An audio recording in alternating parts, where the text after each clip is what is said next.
Labdien, webināra dalībnieki! Laiks ir 15:30, un es domāju, ka mēs varam sākt.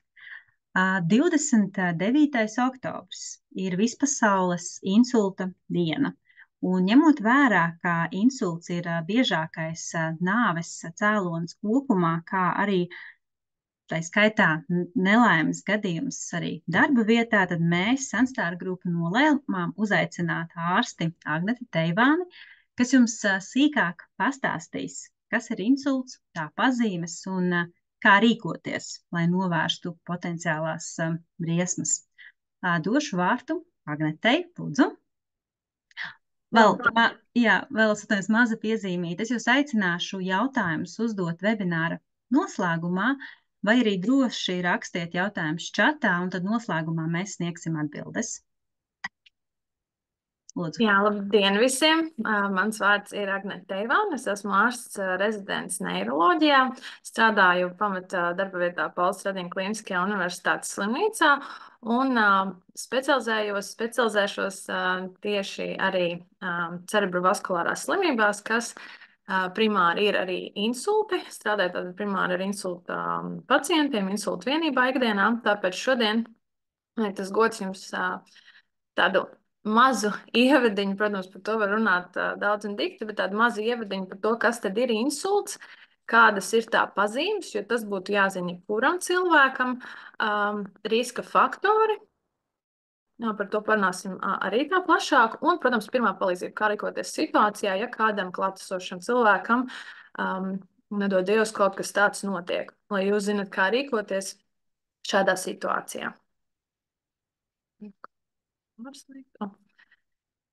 Jā, tad sākumā sāksim ar to, kas tad ir insults, jo, lai saprastu, kā to ārstēt, kā rīkoties, kā to novērst, ir jāsaprot, kas tas ir sākumā. Tad, principā, insults ir slimība, kas primāri ietekmē tieši artērijas, kas atrodas galvas smadzenēs, un tas notiek, kad asinsvads, kas piegādā asinis un barības vielas mūsu smadzeņu dažādām daļām, tad tiek bloķēts vai plīst. Ja? Tad ir divi veidi, vai nu viņš aiziet ciet, vai nu viņš pārplīst. Un rezultātā, protams, tāpēc, ka nepienāk skābeklis, nepienāk barības vielas, kas smadzenēm ir kritiski nepieciešams, šīs šūnas ļoti strauji mirst. Un principā tie izraisītie bojājumi ir atkarīgi no ļoti daudz dažādām lietām, par to arī nedaudz vēlāk parunāsim, bet principā tas var ietekmēt jebkuru cilvēka ķermeņa un prāta funkciju, spēju kustēties, sajust, domāt, uzvesties, un jāsaprot, ka insults ir ārkārtas situācija, un tūlītēji ārstēšana var samazināt ļoti ievērojami gan insulta ilgtermiņa sekas, gan novērst nāvi. Tāpēc ļoti svarīgi saprast, ko tādās situācijās darīt. Tad nelieli fakti. Tātad, kas ir insults? Insults principā ir galvas smadzeņu infarkts. Kā mēs zinām, infarkts notiek sirsniņā, sirds asinsvados, bet tātad insults notiek galvas smadzeņu asinsvados. Un biežāk tas ir sastopams pēc 55 gadu vecuma, bet ir jāsaprot tas, ka tas var notikt jebkurā vecumā. Arī, principā, mūsdienās mēs jau redzam, ka tā tendence tomēr tam vecumam samazinās, un mēs redzam arvien vairāk pacientus, kas ir gados jauni. Arī bērniem ir insulti, kādi 2-3 gadījumi gadā mums ir. Un, principā, no 18 līdz 35 gadi tagad insultu vienībā sastapt pacientu, tas nemaz nav tāds šoks kā agrāk varbūt. Tagad jau tā liekas arī tāda norma. Tā vairs nav tā ir vecu cilvēku slimība, bet tā jau kļūst jaunāka slimība.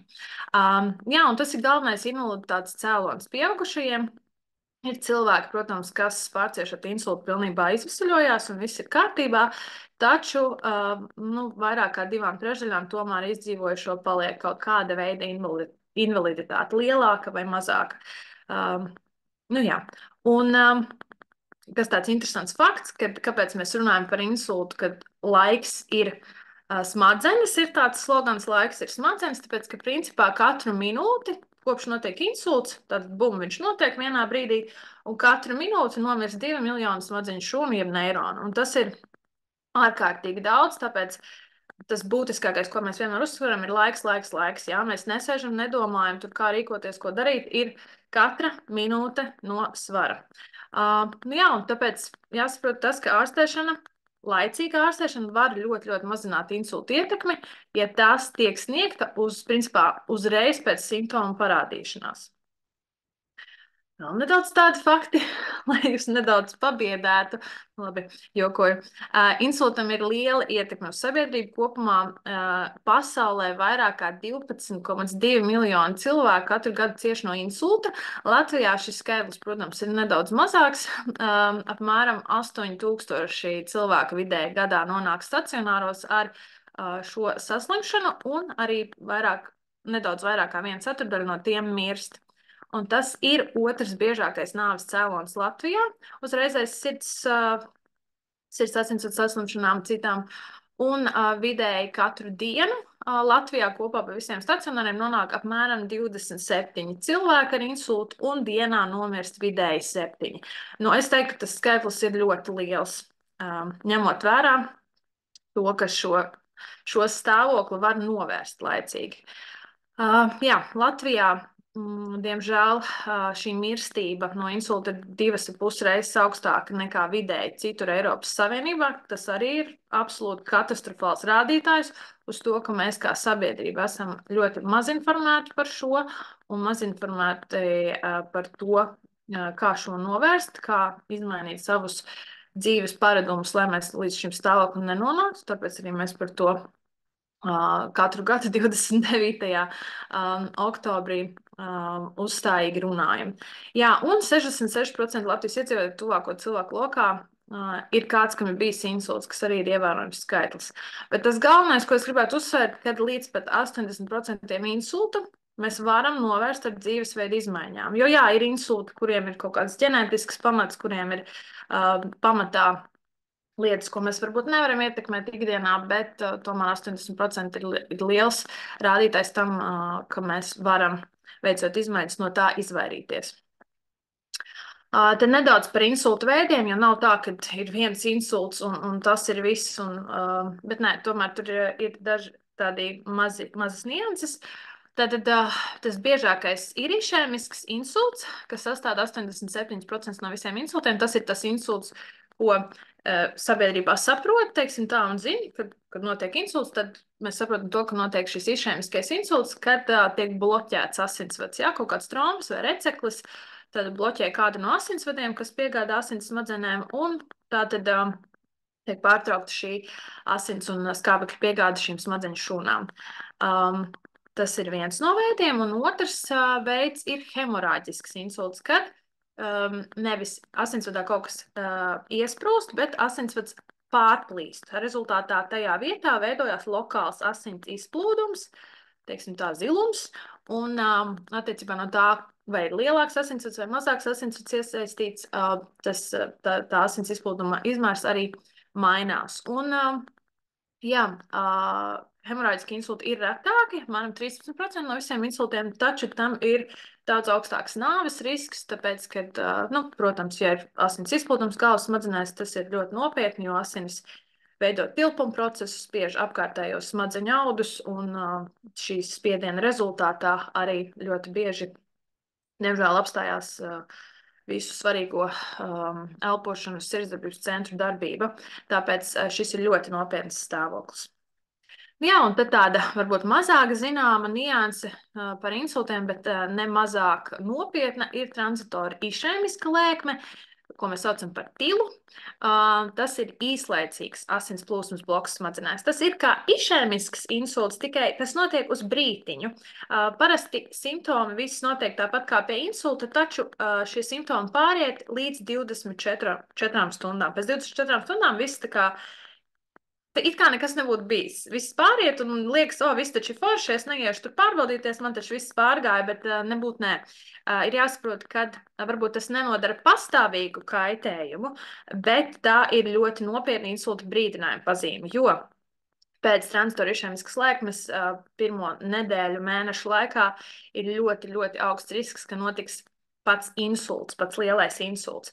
Bieži tautā šo dēvē par mikroinsultu. Es gan ieteiktu neizmantot šādus terminus, tas nav īsti korekti, bet, nu jā, tautā tā ir iegājies, kad šis ir kā mikroinsults. Bet jā, noteikti kaut kas tāds ir noticis, kaut vai uz pāris minūtēm, kaut vai uz pāris sekundēm, tas noteikti prasa ļoti nopietnu pārbaudīšanos pie ārsta, dažādu izmeklējumu veikšanu, saprašanu, kāpēc tas notika, lai nenonāktu līdz šim insultam. Jo tur jau šīs sekas ir paliekošas, un kuras mēs bieži vien, diemžēl, ietekmēt vairs nevaram. Nu, tad tagad vairāk par to, kā atpazīt insultu. Ja, jāsaprot tas, ka insults visbiežāk notiek tieši darba vietā, strādājot. Cilvēks strādā un pēkšņi vienā brīdī nu, parunāsim par tiem simptomiem, bet vienā brīdī notiek šī slimība. Un apkārtējie cilvēki ļoti bieži ar to saskaros, strādā arī pārsvarā uzņemšanā, kur ved tātad šos pacientus pa taisno no darba vietas pie mums. Apkārtēji nezinu, ko darīt. Es, piemēram, zvanu, mans pienākums ir tur uzzināt kaut kādu informāciju par pacientu, kad tas notika, cikos notika, un es zvanu tam cilvēkam, kas varbūt ir bijis blakus, bet viņš vispār nesaprot, kas notika, viņš pa vēlu pasauca vai vispār nepasauca, nepiefiksēja laiku. Nu, tādas nianses, kas būtu jāzina tomēr pie šīs slimības, kas būtiski var palīdzēt tam nelēmē cietušajam. Tāpēc arī par šo noteikti ļoti, ļoti detalizēti parunāsim. Tātad pirmais, ja mums ir aizdoms, ka cilvēkam kaut kas ir noticis, ka tas varētu būt insults, tātad mēs varam izmantot šo ātru testu. Tā ir adaptācija no FAST angļu valodas testa. Tātad pirmais, tā ir abreviācija A-burts. Tātad atbilst vārdam atsmaidi. Tātad pirmais, ko mēs varam paprasīt cilvēkam, ir pasmaidīt. Tad lūdzu pasmaidi, atsmaidi man. Bieži vien cilvēks pie insulta, protams, var nesaprast to izdarīt, bet ja viņš to izdara, tad mēs insulta gadījumā varam manīt tādu ļoti izteiktu asimetriju, nevis pašā sejā kopumā, tā, ka visu seju tur nekustās viena puse, bet parasti insulta gadījumā tas ir tieši kaktiņš, ja? Tad ir noslīdējis mutes kaktiņš, viņš pasmaida, bet viņš tā, ļoti izteikti nokarājās. To noteikti var pamanīt. Tas būtu pirmais. Otrs, pajautājam cilvēkam, lai paceļ rokas. Rokas jāpaceļ ir tātad 90 grādu leņķī uz priekšu, abas divas rokas, un jāpalūdz pats cilvēkam viņas noturēt, es teiktu, vismaz 10 sekundes. Ļoti bieži pie insulta ir tā, ka viņš vispār vienu roku nevar pacelt, tad jau ir skaidrs, bet dažreiz ir tā, ka arī pie vieglākiem insultiem, kad tā rociņa 10 sekundžu laikā tā viegli noslīd. Ja? Var paprasīt cilvēkam aizvērt acis, tad tas būs vēl precīzāk. Ja? Un tad mēs redzam, ka tā rociņa tā lēnām noslīd, un tas ir ļoti, ļoti būtisks simptoms. Tad nākamais R būs runa. Pārbaudām, vai cilvēks spēj runāt, kā to saprast. Pirmkārt, vai viņš vispār spēj kaut kādus salikt vārdus, teikumus, jo ir dažādi runu defekti. Viens ir tā motorā runas funkcija, kas varbūt traucēt, ka cilvēks vispār nevar parunāt, viņš nevar salikt vārdu kopā, viņš tā kā mēms. Otrs variants ir tāda sensora traucēta runa, kad cilvēks var parunāt, bet viņš nesaprot ne, ko jūs viņam sakat, ne, ko viņš pats saka. Un tad tas konteksts, kādā viņš varbūt jums atbild, tur varbūt pilnīgas muļķības, absolūti nekorekti teikumi, vārdu salikumi. Tur arī to nevar palaist garām, kad cilvēks runā pilnīgas muļķības.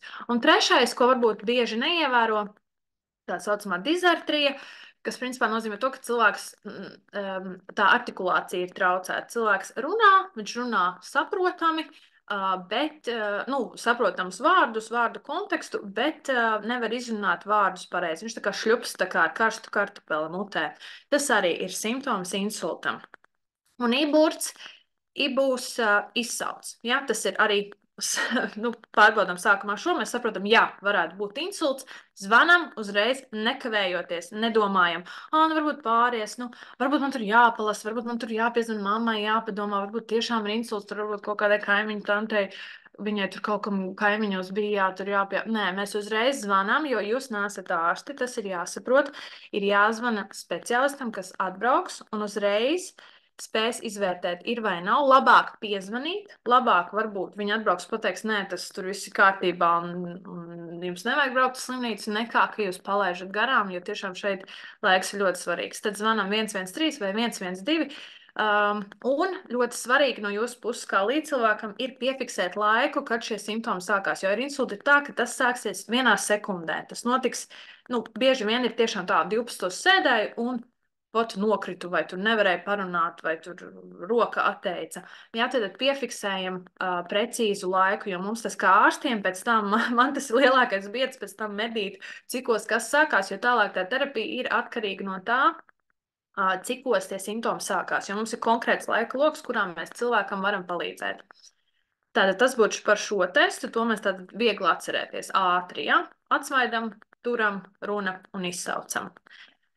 Ir vēl, protams, citas insulta pazīmes, kurām būtu jāpievērš uzmanība. Viņas ir daudz un dikti, tās ir biežākās, par ko tikko runājām, bet principā vēl kāds simptoms varbūt ir pēkšņs nejūtīgums vienā ķermeņa pusē, notirpums vai vispār nejūt, bet parasti tās sūdzības, ko pacients saka, ir tirpšana. Jā, tad man notirpa tur viena seja vai viena sejas puse vai viena roka un kāja vai, tas ir tas, ko visbiežāk saka. Un tā būs tieši viena ķermeņa puse. Insulta gadījumā vienmēr viss būs vai nu vienā pusē, vai nu otrā pusē. Tad apjukums, grūtības runāt un saprast runu, tas, ko mēs tikko runājam par runu, bet arī apjukums kā tāds, ka cilvēks, piemēram, runā, viss ir kārtībā, bet viņš nesaprot, kur viņš atrodas. Viņš nesaprot, varbūt, kas viņš ir. Jā. Tā tad ir dezorientēts laikā, telpā, personā. Jā. Tas arī var būt kā izolēt vienīgais insulta simptoms. Jā, to ir grūtāk atpazīt, tas nav tik spilgti, varbūt kā, ja roku tur nokrīt un nekustās, bet jebkurā gadījumā arī šajā situācijā noteikti būtu jāsauc ātrā palīdzība. Redzes problēmas vienā vai abās acīs, tas parasti būs tāds pēkšņs redzes zudums. Var vienu aci, piemēram, melns, tā kā melns priekškars priekšā pāriet un viss ar to aci neredz. Ļoti bieži tas ir pie tām transitorām išēmiskām lēkmēm, kad uz pāris sekundēm vai minūtēm pazūd redz ar vienu aci. Un cilvēki bieži vien nebrauc, nezvana, neizmeklējās, tāpēc, ka, taču atgāja. Jā, bet ļoti bieži tā arī pazaudē redzi, tāpēc, kad uzskata, ka tas nav tik nopietni. Bet tā tam nevajadzētu būt. Ja pazūd redz ar vienu aci pēkšņi, tas ir, un ar redzi vispār ir tā, ka tur ir saīsinātais laika loks, kurā mēs varam palīdzēt. Bet par to es arī pastāstīšu, cik apmēram. Tā kā tas būtu tas, uz kuru jārēģē visstraujāk. Grūtības staigāt. Te var būt insults noticis aizmugurējā, galvasmaziņā aizmugurējā daļā, pakausī, tad var būt līdzsvaru koordinācijas traucējumi, reibonis, un tad cilvēks staigās kā piedzēries, tur bieži saka uz ielas, staigā kā piedzēries, bet īstenībā cilvēkam iespējams vienkārši ir noticis insults, un viņš tā koordinācija un līdzsvars viņam pilnībā pazūd, un cilvēks nevar paiet. Tām būtu jāpievērš uzmanība, un spēcīgas galvas sāpes bez zinām iepriekšējiem iemeslu, piemēram, pacientam, kam nav migrēna, kam nav galva, tur ikdienā nesāp, pēkšņi ir ļoti spēcīgas galvu plēsošas galvas sāpes. Tas ir ļoti nopietns sarkanā karoga brīdinošs simptoms. Visbiežāk tas ir pirmais simptoms tieši pie šī hemorāģiskā asins izplūduma insulta.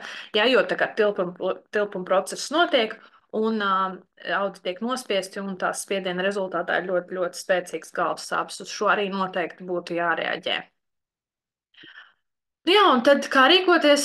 Atceramies, ka rīkojamies ātri, katra minūte ir ļoti svarīga, jo tieši išēmiski insulta gadījumā mēs varam šo trombu šķīdināt, ievadot vēnā specifiskas zāles, un to mēs varam darīt tikai pirmo 4,5 stundu laikā pēc simptomu sākšanās. Jā, tad 4,5 stundas, principā no brīža, kad tas notiek, piemēram, šeit darbā, cilvēks nokrīt līdz brīdim, kad viņš nonāk pie mums, ir veicis visus izmeklējumus, un mēs varam sākt ārstēšanu. Tās ir tikai 4,5 stundas, un, diemžēl, vienmēr katrā no posmiem ir varbūt aizkavējumi, un cilvēks, diemžēl, šo laiku logu nokavē, un mēs nevaram viņam, principā nekādīgi palīdzēt. Pie redzes problēmām šis laikloks vispār saīsinās uz 2 stundām, jā? Tad tas ir tikai 2 stundas, kuru laikā mēs varam šo asinsvadu atvērt.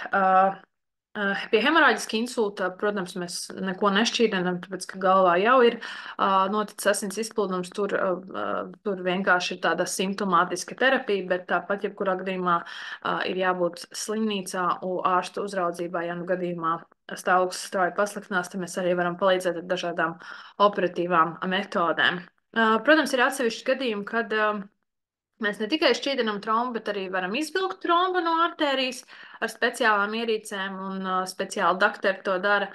Mums ir ļoti labs centrs Latvijā, kas to dara, un ļoti labi iznākumi, bet tur arī ir laika loks, kurā ir jāuzspēj tas izdarīt. Tā kā ātrāk pacients nonāks slimnīcā, jo maksimāli vairāk mēs varēsim viņam palīdzēt. Un šo specializēto ārstēšanu mēs varam veikt insulta vienībās. Tad ir izveidotas speciālas insulta vienības. Viņas ir visās lielākajās Latvijas slimnīcās.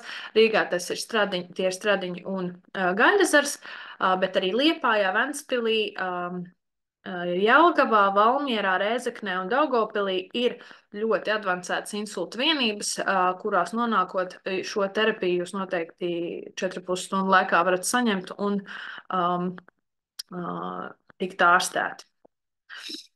Un par tām sekām runājot, jo bieži, ja kaut kas tāds notiek, vai vispār cilvēki jautā, kā tad tur būs, tas insults tagad ir noticis, un cik ātri viņš atvesaļosies, vai cik nopietni būs tās sekas tam pacientam, to ir grūti pateikt, jo tas ir atkarīgs no daudz dažādiem faktoriem. Protams, vecuma, iepriekšējiem riska faktoriem un citām saslimšanām, bet tieši no tāda neiroloģiska skatu punkta tie faktori ir tas, kurš smadzeņu reģions ir ietekmēts, jo principā mums ir divas smadzeņu puslodes, viena ir dominantā, viena ir nedominantā smadzeņu puslode, un lai jūs turpmāk arī zinātu, ka, ja jūs rakstat ar labo roku, tad jums dominantā puslode ir kreisā, tāpēc, ka mums neiroloģijā viss krustojās. Ja bojājums ir kreisajā pusē, tad viss izpaudīsies labajā pusē, un otrādāk, ja bojājums labajā, tad viss izpaudīsies kreisajā. Un ja jūs rakstat, piemēram, labo roku, tad jums tā dominantā puse ir kreisā, un ja insults ir noticis tieši kreisajā smadzeņu puslodē, parasti tie simptomi ir izteiktāki, tāpēc, ka tā ir dominantā puse, tā atbild par dominantajām funkcijām, runu, kustībām, jušanu. Tā kā reģions ir svarīgs, protams, arī kurā lokalizācijā tieši viņš ir trāpījis. Arī, protams, bojātā reģiona lielumu. Protams, ja ir liels insults pa visu puslodi, bieži vien tas nav savienojams ar dzīvību. Ja tas ir milimetra maziņš insultiņš, viņš var neradīt nekādus simptomus, bet ja viņš trāpa konkrētā lokalizācijā, piemēram, pa to vietiņu, kas atbild par jūsu rokas kustību, tad, protams, tā roka nekustēsies tā, kā gribēsies, tāpēc, ka viņš ir trāpījis ļoti mērķtiecīgi. Un tad, kurā zonā tieši trāpīs, tad tās funkcijas, kuras kontrolē tā bojātā zona. Ja tur trāpa tieši par runas centru vai trāpa tieši par dzirdes centru, redzes centru, tur kustību centru, tad, attiecīgi, var būt bojāti tieši šie simptomi. Tad nedaudz arī par to, kā insults var ietekmēt jūs. Tad, tikko jau runājām, insults, kas skars kreiso smadzeņu puslodi, kas 85% ir dominējošā, ietekmēta tiek labā puse, un tad ir šis vājums, sajūtas zudums tieši labajā pusē. Tad ir afāzija, kas ir gudrs vārds tam, kad cilvēks nevar pārunāt. Nespēja lasīt, rakstīt, apgūt jaunu informāciju, uzvedība izmainās, viņa kļūst lēna, gausa, cilvēks nespēja vairs apstrādāt tik ļoti informāciju kā agrāk, ir samazināta spēja rēķināt, domāt, analizēt, un, protams, arī ir traucēta atmiņa. Taču pie labās puslodes insulta tiek ietekmēta kreisā puse.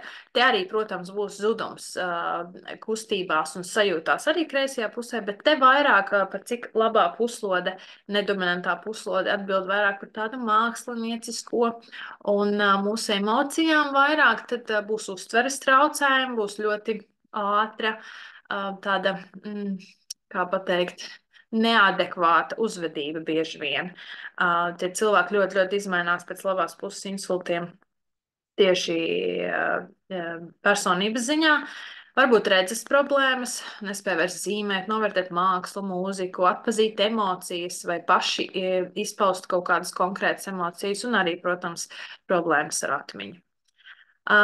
Bet tad runājot vairāk par risku faktoriem, kā jūs paši šobrīd varat izmainīt savus kaut kādus ikdienas ieradumus tā, lai sev maksimāli samazinātu šo insulta risku, tad parunāsim par šo. Tad ir riska faktori, kurus mēs nevaram kontrolēt, bet kas ir kā riska faktori. Tas ir vecums. Kā jau runājām, šis risks būtiski palielinās pēc 55 gadu vecuma, jo organisms ar gadiem ejot noveco asinsvadu, noveco sirds, noveco smadzenes, viss noveco, un līdz ar to tas risks paaugstinās. svarīga arī ģimenes vēsture, jo insultam, dažādiem etioloģiskiem faktoriem insultam ir ģenētiska saikne. Ja kādam radiniekam noticis insults, tad risks, protams, ir augstāks. Ir kaut kādas konkrētas ģenētiskas saslimšanas, pie kurām var notikt insulti, bet tas jau ir tāds īpašs stāvoklis, par ko parasti cilvēki zina. Tad tam arī noteikti jāpievērš pastiprināta uzmanība, piemēram, ja ir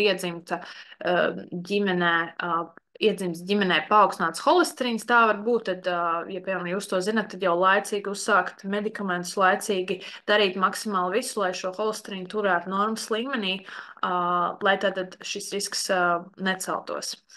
Tad arī rasa un etniskā piedarība. Melnādaino cilvēku vidū ir augstāka izplatība un mirstība. Labi, Latvijā tas varbūt mazāk mēs to saskaramies, bet arī dzimums vispār. Pirms menopauzes sievietēm ir zemāks risks nekā vīriešiem saslimt ar insultu, bet kopumā no insulta mirst vairāk sievietes nekā vīrieši. Apmēram 55,000 gadījumu gadā vairāk sievietes nomirst nekā vīrieši. Un kā jau runājām, tātad šis iepriekš pārcistais insults vai tranzitora išēmiska lēkme arī ir kā riska faktors, jo cilvēkam, kuram bija šis stils, ir 3 reizes lielāka iespēja piedzīvot insultu tieši pirmajās nedēļās pēc šīs epizodes. Un, protams, ja ir bijis insults, tad parasti vienam no 4 cilvēkiem 5 gadu laikā notiek atkārtots insults. Neskatoties uz to, ka varbūt tiek lietot medikamenti un tiek ievērotas kaut kādas darbības, šis risks samazināts, tomēr tas notiek. Un tad ir medicīniski riska faktori, ko mēs varam mēģināt ietekmēt un samazināt. Tad pirmais un primārais vispār biedz neiroloģijā un insultos ir paaugstināts asinsspiediens. Tātad es uzskatu paaugstināt asinsspiedienu virs 140 uz 90, bet principā viss, kas iet virs 130, tiek uzskatīts jau par tādu primāru arteriālu hipertenziju.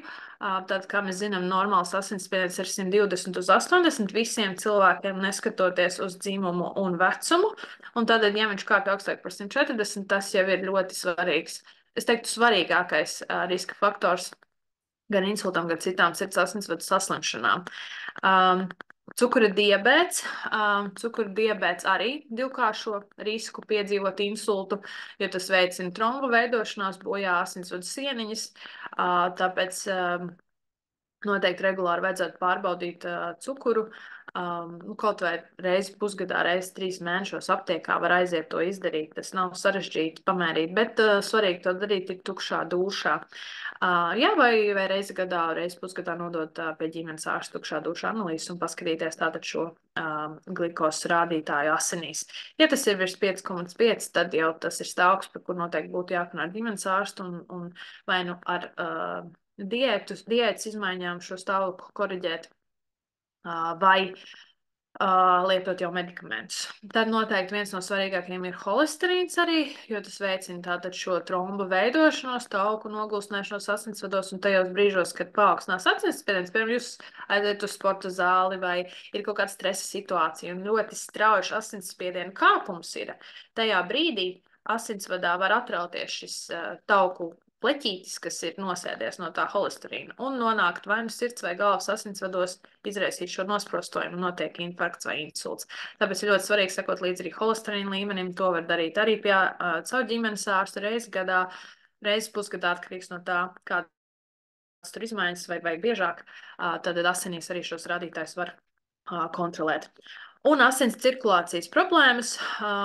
Dažādas asinsvadu saslimšanas, kas var bloķēt artērijas vēnes, ir zināms kāda asinsvadu stāvokļa, tur trombofīlijas, asinsredzes traucējumi, to arī, ja to konstatē, tad to var laicīgi arī ārstēt un novērst šo kā riska faktoru.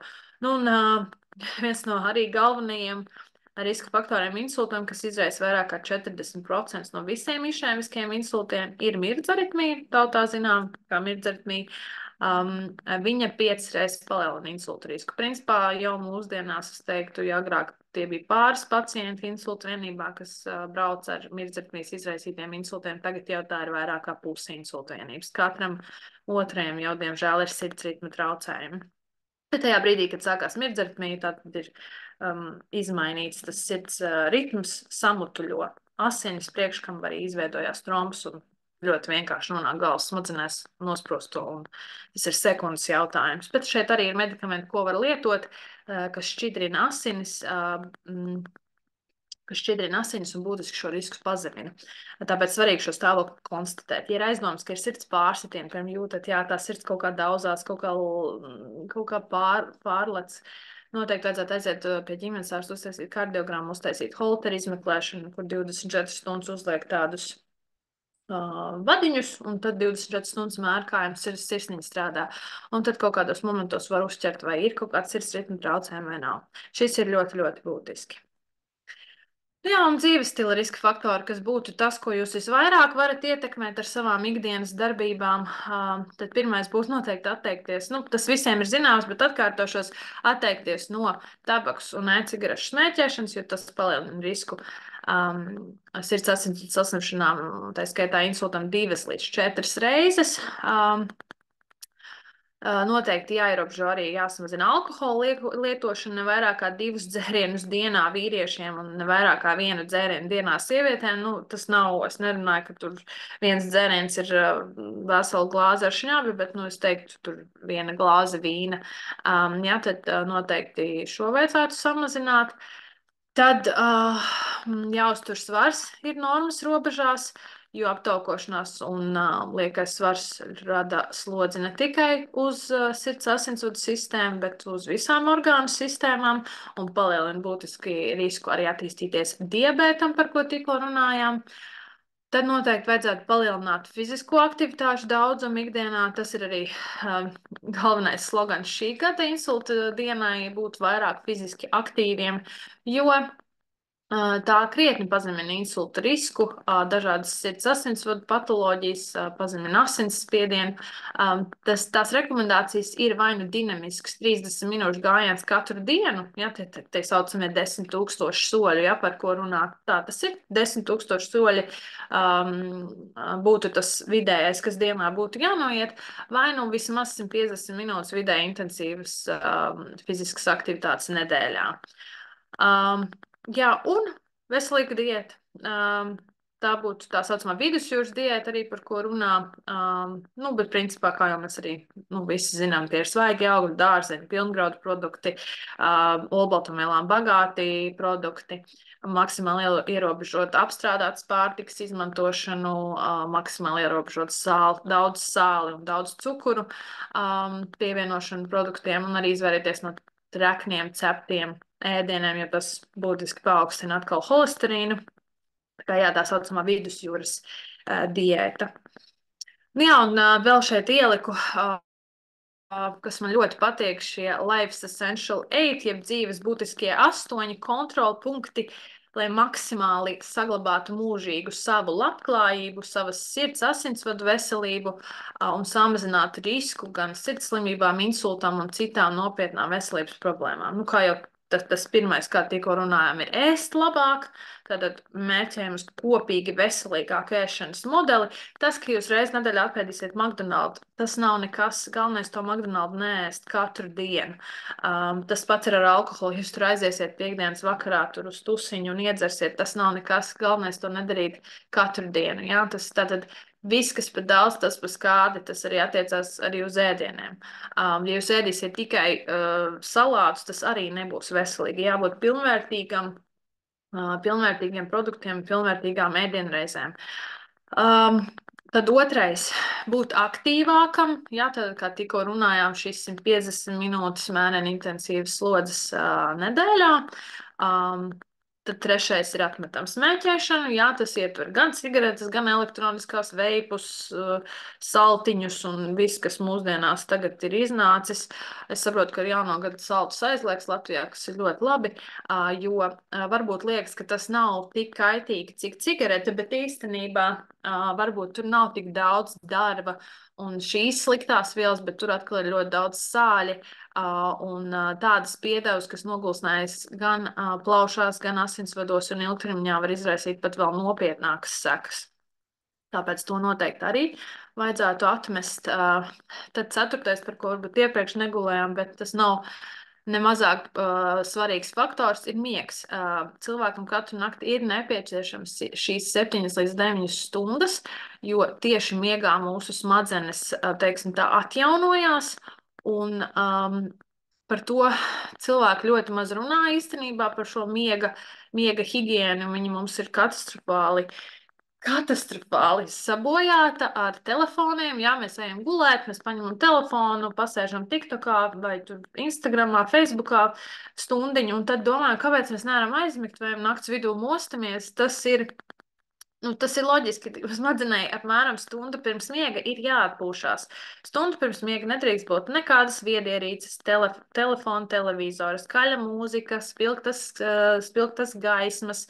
Maksimāli mierīgā gaisotnē stundu pirms miega ir jāgatavo, teiksim, tā galvas smadzenes tam, ka mēs ejam uz miedziņu. Tad arī izdalās ļoti pilnvērtīgi izdalās melatonīns, kas ir šis miega hormons, un tātad mums ir dziļāks, labāks, garāks un, principā,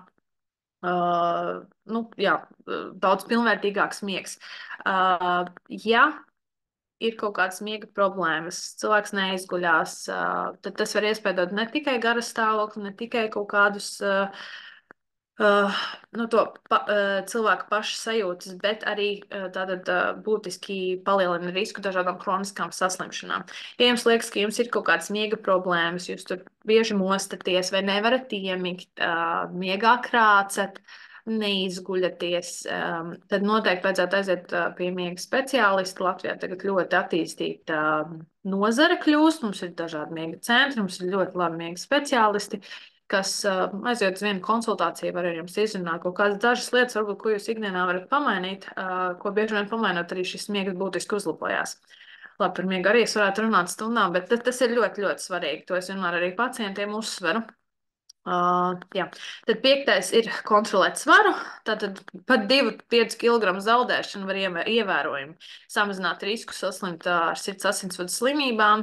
Tad 6. ir kontrolēt holesterīnu. Šeit runājam tieši par to slikto holesterīnu, jeb ZBL, ko arī bieži analīzēs var redzēt, jo tieši tas ir tas, kas nogulst nejauši asinsvadu sieniņās un veido šīs tauku plāksnītes, kas var atrauties. Tad to noteikti vajadzētu kontrolēt pie ģimenes ārsta vismaz reizi gadā. Kopējo holesterīnu, slikto, labo, triglicerīdus, doktors zinās, bet šis būtu tas svarīgākais rādītājs. 7. tad kontrolējam cukuru līmeni. Es ne tikai ieteiktu nodot ik pa laikam pārbaudīt cukuru līmeni asinīs vai nu aptiekā, tātad caur pirkstiņu, kad uzreiz ar to aparātu nosaka vai analīzēs, bet arī asins analīzēs var nodot tādu glikēto hemoglobīnu, kas ir ļoti svarīgs rādītājs, kas parāda pēdējo 3 mēnešu laikā, cik labi ir kompensēts cukura metabolisms organismā. Un bieži vien pārbaudot tur vienu dienu un tur nododot analīzi, to vienu reizi viss būs normāli, bet šis rādītājs ir augsts, tātad mēs redzam, ka ir tomēr kaut kādas ļoti izteiktas cukura svārstības, un pie tā arī noteikti būtu uz šo būtu jārēģē. Ļoti bieži, ka mēs redzam, ka šis glikētais hemoglobīns ir augsts, tad mēs jau, piemēram, sākam terapiju vai pamainām kaut kādus noteiktus aspektus diētā. Un tad 8. un, es teiktu, svarīgākais ir kontrolēt asinsspiedienu.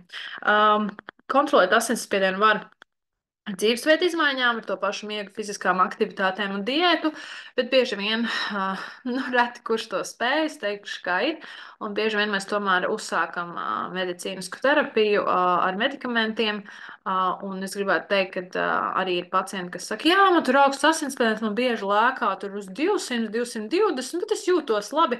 Jā, jūs jutīsieties labi līdz vienam brīdim, ka kaut kas pārklīsīs, bet man tur ģimenes ārsts ieteica lietot medikamentus, bet es viņus nelietoju, priekš kam man tās tabletes. Par to es tūlīt pieskāršos. Tad vairāk padomēji noslēdzot, ko es gribētu teikt. Pirmais tas padoms ir lietojiet, lūdzu, medikamentus, ko jums izraksta ģimenes ārsts vai kāds speciālists. Protams, ir jābūt pašam galvas pleciem, ja izraksta 150 zāles, tomēr vajadzētu paskatīties, ko jums raksta, bet kopumā, ja jums ir augsts asinsspiediens un doktors jums rekomendē vienu tableti dienā pret šo spiedienu, viņi būtu jālieto. Tāpēc, kad ir jāizsver riski un ieguvumi. Šajā gadījumā vai nu tā ir viena tablete, vai nu ilgstoši jūs staigājat ar augstu asinsspiedienu, nedod Dievs, jums notiks insults vai infarkts, un jūs nonāksiet uz gultas, nevarēsiet pakustēties, parunāt. Labi, es negribu atkal nevienu biedēt, bet kopumā, nu, te ir jāizsver, ko vairāk gribās, ko negribās. Ja, ja mēs varam šo jautājumu sakārtot ar bez zālēm, super, mēģinām. Es esmu tikai par, bet, ja nesanāk, tad tomēr dzeram zāles. Nu, mēs kā ārsti vienkārši tāpat medikamentus nerakstām. Mums ir vieglāk jums neko nerakstīt, kā kaut ko rakstīt. Tāpēc, ja mēs to izrakstām, tad tiešām tas ir vajadzīgs. Un nevien tāpat mēs to rakstam. Mums ārstiem interesē jūsu labklājība, un mūsu mērķis ir maksimāli ierobežot jums šos riskus. Ja es maksimāli varu ierobežot jums šo risku ar vienu tableti dienā, tad es domāju, ka tas ir mazāks bieds kā tas, kas jūs var pēc tam sagaidīt. Tad samazinām stresu. Arī ļoti plaša tēma, par ko var runāt. Principā stress arī ir viens no lielākajiem biediem vispār cilvēku veselībā, ir to, kas notiek pasaulē šobrīd. Vispār mūsu ikdiena ir stresaina un ir apstākļi, ko mēs nevaram izmainīt. Un būs tas stress vienmēr, bet mēs varam izmainīt to, kā mēs reaģējam uz lietām, kā mēs uztveram lietas. Un kortizols, kas ir stresa hormons, vispār ir lielākais bieds, viens no lielākajiem biediem organismam. Tāpēc, jā, maksimāli samazinām stresu. Vakaros aizējam, pasportojam, aizējam pastaigā, aizējam kaut kur, es nezinu, uz kādu mākslas izstādi pavērojam, vai aizējam uz kino, pazīmējam, paglaznojam. Nu, tik daudz dažādas lietas, ko var atrast, kas samazina stresu un izdala endorfīnus un maksimāli uzlabo jūsu pašsajūtu. Es tomēr rekomendētu katram vismaz stundu dienā atrast sev laiku un atrast kaut kādu aktivitāti, kas atslēdz jūsu smadeni no ikdienas burzmas un bišķi atslēgties un restartēties, lai jūs nākamo dienu varat sākt. Protams, ja jums ir kaut kāda lielāka stresora un jūs netiekat galā un ir vajadzīgs kaut kāds nomierinošs zāles, un arī tādas situācijas ir, protams, būs momenti, kad vajag palīdzību vai medikamentozu vai, piemēram, psihoterapija, ja tā arī ir liela stigma sabiedrībā, tu ej pie psihiatra vai tu ej pie psihoterapeita. Mēs visi ejam. Kā var neiet ar tādu ikdienu, kāda ir mums? Ja tas ir vajadzīgs un tas palīdz, kāpēc ne? Tā kā savu mentālo veselību arī nevajadzētu novērtēt par zemu. Jo ļoti bieži arī stress var izpausties dažādās somatiskās, ko sauc par veģetatīvo distoniju, ļoti arī populārs termins sabiedrībā. Tas, principā, kad nervu sistēma ir tādā stresā, kad var lekt ārā jebkādi simptomi, arī tādi simptomi kā kā pie insulta, kā pie infarkta vai citām saslimšanām. Viņš var imitēt jebkuru saslimšanu, un bieži vien mēs meklējam, kas tur pie vainas, un izmeklējam no galvas līdz kājām. Bieži vien vienkārši nonākam pie fakta, ka cilvēkam ir ļoti liels stress, kad ir šī trauksme, kas tā tad ir nosūtīt šo nervu sistēmu tādā overdrive, kāds latviski, nu jā, tāda, nu, viņa ir tādā tonusā, teiksim tā, ka viņa nevar atslābt, un viņa var, nu jā, un tad viss organisms var izpausties jebkādi simptomi. Nu jā, un tad pēdējais ir veikt regulārs medicīniskas pārbaudes, kā jau es teicu, reizi gadā aiziet pie ģimenes ārsta, nodot pilnu asinsainu, paskatīties, ja tātad parasto asins analīzi, papildus paņemam holesterīnus, papildus paskatāmies cukura līmeni, šo glikēto hemoglobīnu, ja cik labi kompensē šis glikos metabolisms. Būtu labi arī tīpaši sievietēm, kas ir reproduktīvā vecumā, kas dzemdējuši tikko, ja, pārbaudīt vairogdziedzeri, jo bieži vien tur sāk veidoties kaut kādas problēmas, kas arī var imitēt daudz dažādas simptomus un kaitas ikdienā. Jā, tas būtu tas galvenais, ko vajadzētu pārbaudīt vīriešiem. Prostata, protams, jā, laicīgi arī tam visam sekot līdzi. Par tādām nopietnākām pārbaudēm, kas nav asins analīzes, es ieteiktu, nu, ja nav citu zinām riska faktoru, ja jūs zināt, ka jums ir paaugstināts holesterīna līmenis, tad, protams, ir jāpārbauda biežāk, bet es teiktu, pēc 45, ap 50 jau sāk domāt pārbaudīt regulāri savus sirds un galvas kakla asinsvadus. Jā, tad, kas man interesē, kā neirologam galvas kakla asinsvadu doplerogrāfija, jo tur mēs uzreiz redzam, cik labā stāvoklī ir asinsvads, vai tur nav kaut kāda nogulsnējuma šie holesterīni, jo tas būtiski paaugstina risku, jo pie kaut kādas sliekšņa mēs varam uzsākt medikamentozu terapiju un šos salikušos asinsvadus, tā kā neteikšu tīrīt, bet stabilizēt, jā, lai tur nekas neatraujās. To tad vienu reizi uztaisīt, piemēram, ja tur viss ir kārtībā, tad pēc 4-5 gadiem, jā. Bet nu, to ar ģimenes ārstu var izvērtēt. Tad noteikti sirds ritma kaut kādas problēmas skatīties reizi gadā kardiogrammu, uztaisīt ehokardiogrammu, pārbaudīt, ja sirds struktūras vai nav kaut kā tur vārstulīšu vai priekškambaros kaut kas izmainīts, kas arī var veicināt sirds ritma traucējumus un sākties mirdzaritmija. Ja ir aizdoms, ka ir šīs sirds pārstiem, tad noteikti vajadzētu uztaisīt to holteru, ko es jau teicu, ja, kad pārbaudam šo sirds ritmu 24 stundu vai pat 48 stundu laikā. Jo tad tas arī prasa specifisku ārstēšanu un laicīgi šo risku samazina. Nu jā, un, protams, ja jūs zināt, ka ir vēl kaut kas apakšā, kaut kādas varbūt iedzimtas lietas vai kaut kas iegūts, jā, un jūs zināt, ka tas ir kā riska faktors, tad tam sekojam līdzi. Arī bieži, ja ir diabēts zināms, tad čekojam šos līmeņus katrus 3 mēnešus, sekojam līdzi katru dienu cukuram, lietojam pareizi diētu. Nu jā, un arī tagad ir ļoti daudz dažādas aplikācijas pieejamas un arī internetā visādi rīki, ko var izmantot, lai pats noteikti sev insultu risku, savadīt kaut kādus konkrētus datus, un tam viņš aprēķina to, cik liels risks jums, piemēram, tuvāko 10 gadu laikā ir tam, kad attīstīsies insults, un arī dot kaut kādas rekomendācijas, piemēram, kas jums būtu jāsamazina, tā kā to arī var izmantot. Nu, tas tā lielos vilcienos viss, protams, par šo tēmu var runāt daudz un ļoti plaši, bet es ceru, ka es tām galvenajām lietām pieskāros un ceru, ka radu tādu uzmanību to pievērst. Un, jā, ja ir kādi jautājumi, tad droši atbildēšu.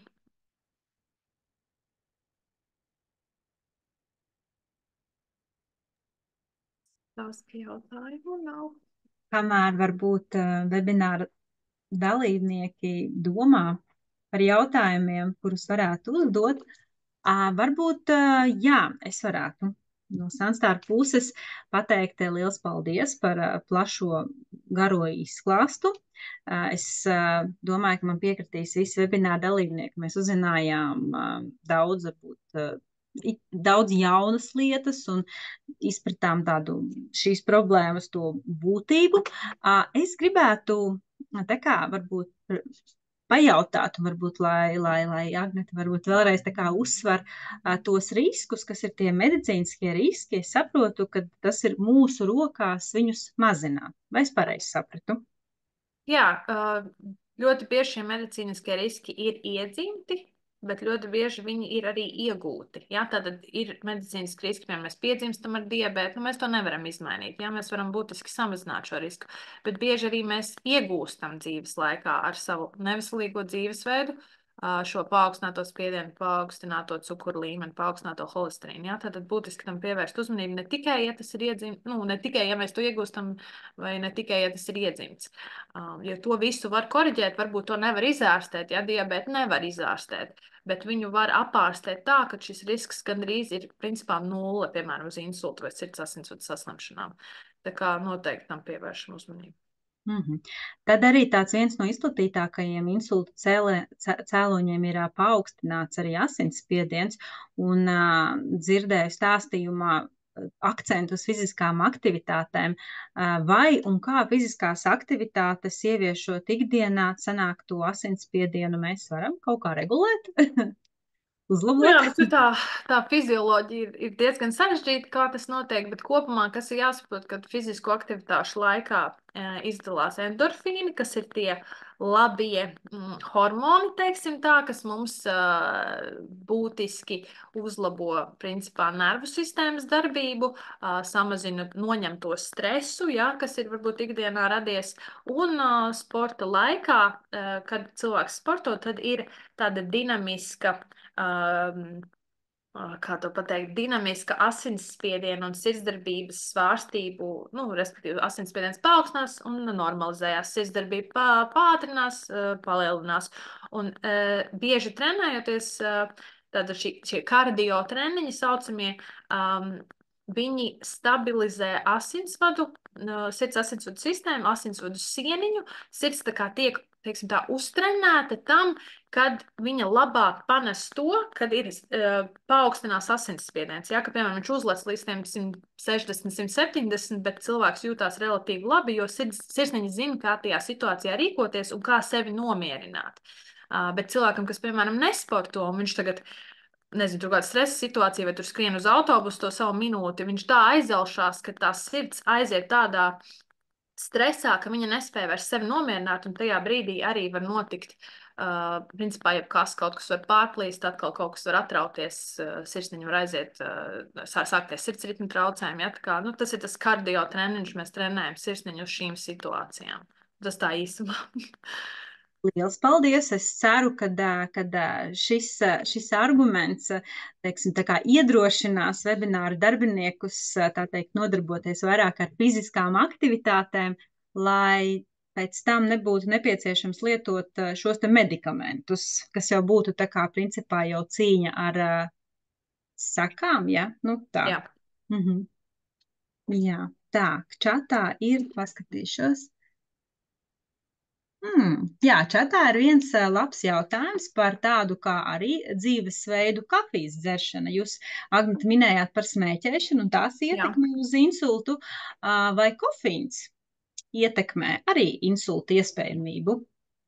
Protams, nu, es gribētu teikt, ka ļoti daudz lietas, ko ja mēs viņus izmantosim ikdienā daudz un pārmērīgos daudzumos, palielinās risku dažādām saslimšanām, tā skaitā kofeīns. Viss ir kārtībā, ja jūs dzerat 1-2 tasītes dienā. Ja? Nu, principā nekas nenotiks. Bet jāsaprot to, ka tā ir atkarība. Tā ir sava veida atkarība, kas nav labi, bet labi, par to mēs šodien nerunāsim. Bet kopumā, kas par daudz, tas par skādi. Ja jūs izdzersiet kafiju 5-6 tasītes dienā, kas būtiski sašaurina asinsvadus un paaugstina asinsspiedienu, tad, nu, jāsaprot, ka paaugstinoties asinsspiedienam, atkal sākās viss šī vāclīte, par ko es tikko runāju. Ja? Jo kofeīns, ko viņš dara, viņš ir asinsvadu sašaurinošs līdzeklis, sašaurinās asinsvads, asinī ir jāplūst, nu, asins sāk plūst straujāk, kāpja asinsspiediens, kāpja sirdsdarbība un, attiecīgi, viss tas, par ko mēs tikko runājām. Tāpēc, ja jūs izdarsiet 1-2 tasītes, viss būs kārtībā. Ja jūs izdarsiet 5, 6, 7 un katru dienu sistemātiski, tad atkal sāksies sirds asinsvadu problēmas noteikti. Tā kā noteikti būtu jāsamazina kafijas daudzums tiem, kas ir lielie kafijas dzērāji, tur 5, 6 krūzes dienā darbā visu laiku, un neaizraujamies noteikti ar to. Tad jau enerģijas dzēriens būtu, viens enerģijas dzēriens būtu tās 5, 6 tasītes kafijas vai vēl vairāk? Es kaut kur tikko lasīju, ka vienu enerģijas dzērienu izdzerot, tas samazina dzīvildzi par 7 stundām vai, nu, principā, jā, tur kaut kas bija pareiķinājis, ka viņš tik daudz enerģijas dzēriens ir izdzēris, ka viņam jau vajadzēja būt mirušam pirms 100 gadiem. Bet jā, tas tāds mazs joks, bet kopumā, nu, enerģijas dzērienā vispār ir kosmos, tās vielas, kas tur ir, taurīns, viss tas tik ļoti strauji izmaina sirds ritmu traucējumus, asinsvadu stāvokli, kad tas ir īstenībā pat ļoti bīstami. Ja tas tiek lietots sistemātiski, atkal runājot par to, ka ja jūs izdzersiet vienu enerģijas dzērienu, tur, es nezinu, nedēļā vai šad, tad nekas nenotiks visticamāk. Bet ja jūs to darat katru dienu, zinu, ir cilvēki, kas dzer katru rītu enerģijas dzērienu pamostoties vai aiziet uzdzer enerģijas dzērienu un uzpīpē pa virsu cigareti. Ārprāts, nu, tur asinsvadu vienkārši kliedz pēc palīdzības. Tas ir šausmas. Tā ir atkarība. Te jau var runāt psihologam, psihoterapeitam par to, ka tā ir atkarība cilvēkam. Un viņi ir jāārstē. Paldies. Mums ir vēl viens jautājums. Kā identificēt mirdz aritmiju? Vai vienkārši sirds pārsitiene ir šī mirdz aritmija? Nē, nevienmēr. Pārsitieni būs uzreiz sirds aritmija, jā, tur var būt kaut kāds ekstra sistolīts, jeb ekstra sitieni, kas bieži vien ir normāli. Viņi ir jāskaita, cik viņi ir kaut kādā noteiktā laika logā, bet bieži, nu, teiksim tā, bieži vien pie mirdzaritmijas cilvēki neko nejūt. Ja mēs viņiem pasakām, jums ir mirdzaritmija, viņi ir patstāvīgi, jums viņi ir visu laiku, nevis uznāk brītiņiem.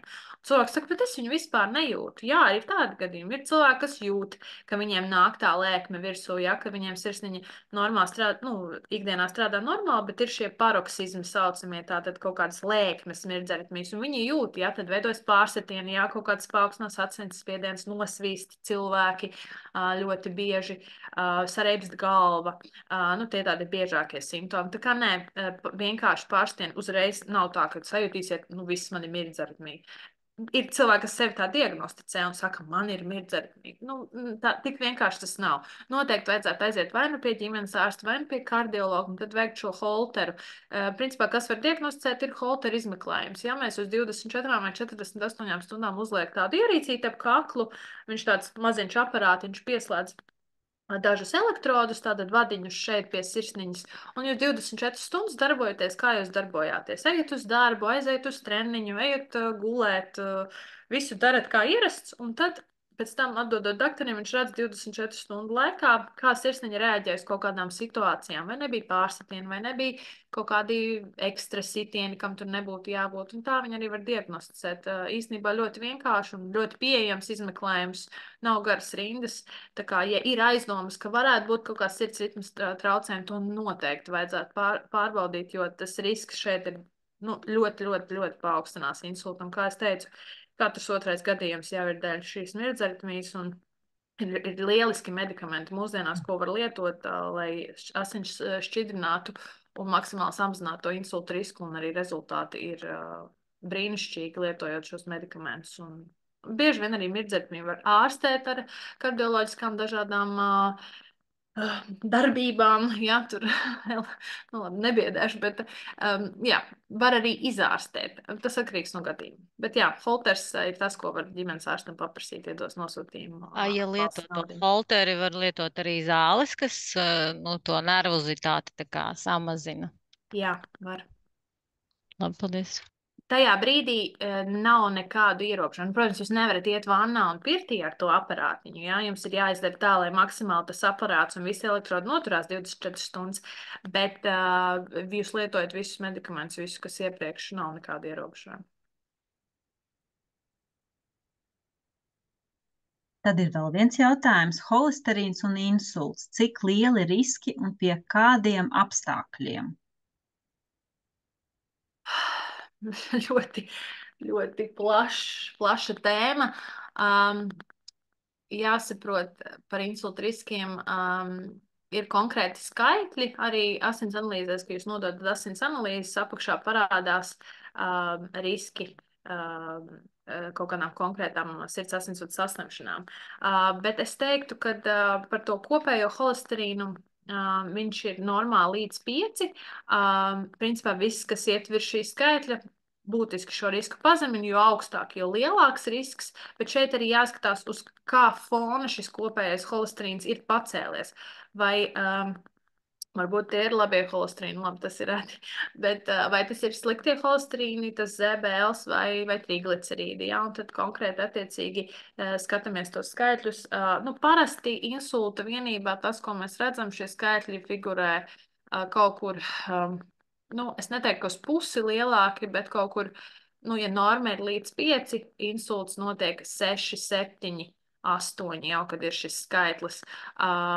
Būtu ļoti svarīgi gan šo kopējo holesterīnu līmeni, gan ZBL, jeb to slikto holesterīnu turēt zem normas, un tiem, kam ir bijis insults vai bijušas kaut kādas sirds asinsvadu saslimšanas, šis skaitlis pat ir zemāks. Nav tā, ka jums jātur zem šī 5, kas ir kopējam holesterīnam, un zem 3, kas ir sliktajam, bet jau vēl uz pusi zemāk sliktajam holesterīnam būtu jātur viņš vispār ap 1, jo jau 2, 3, kas ir norma, tiem cilvēkiem, kam bijuši šīs saslimšanas, jau skaitās pa augstu.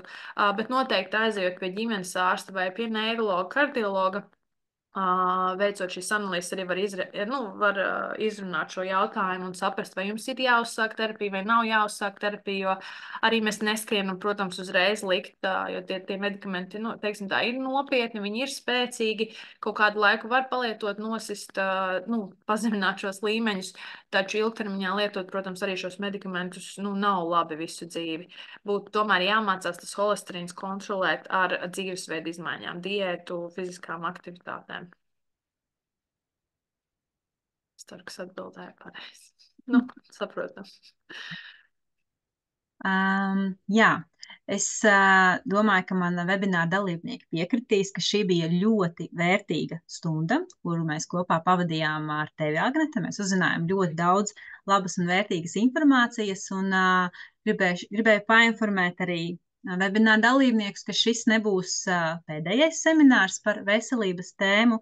Mums padomā ir vairāki vēl nākamie semināri, un viens no nākamajiem semināriem, ko arī Agnete mums novadīs, būs par tēmu vesela mugura, jo tas tā arī ir tāda viena no izplatītākajām sāpēm, gribētos teikt, mūsu ikdienā, jo mugura ir pakļauta visur, gan tad, kad mēs sēžam, gan stāvam, gan kad ejam, un tad arī šī webināra mērķis būs jums varbūt iedot tādus labus padomus, ko darīt, kā darīt, kāpēc sāp, jā, un arī ieteikumi no kaut kādiem dzīves stila izmaiņām.